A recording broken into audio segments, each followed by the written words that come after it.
Hey there, restaurant owners. Are your labor costs spiraling out of control and eating into your profits? Do you feel overwhelmed trying to keep these expenses in check? You're not alone, and I'm here to help. Welcome to the third video in our special 7-part series where we'll tackle this labor cost pain point head on and give you the tools to regain control. Each video in this series will cover an important step to help you manage and reduce your labor costs effectively. Whether it's auditing, timekeeping, cutting down on unnecessary overtime, or optimizing your schedule, we've got you covered. So stay with me and let's solve this problem together one step at a time. Ready to get started? Let's dive into today's tip and take the third step towards controlling your labor costs. Hey there, Restaurant Pro. I'm David Scott Peters, restaurant expert, coach, and creator of the Restaurant Prosperity Formula. Today, we're going to prevent staff from getting paid at a higher rate when they're not supposed to. Are you looking at your payroll? Well, maybe when it's too late, right? It's time to put your numbers in, send them into payroll, whether you're typing them in, you're faxing them in like the old school people like me. It does not matter. You're submitting your payroll. And when the person who's doing it often has no idea who worked any shift, right? There's no way to do that. They've got to assume management has already taken care of that these numbers are accurate. Well, step 3 is audit your timekeeping to verify your staff is not punching in under the wrong job codes on a shift-by-shift basis.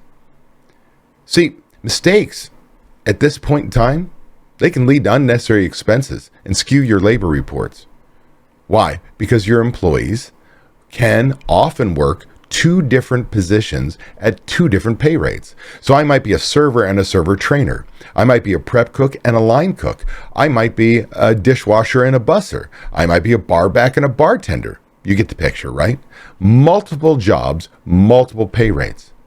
Well, what happens is, let's say I'm a server, but today, I also am a trainer, but today I've got nobody to train. But I get paid a higher wage. So when I log in, I accidentally punch in as a trainer. Maybe I make $2 more an hour, $1 more an hour, $5, doesn't matter. I'm going to get paid more per hour.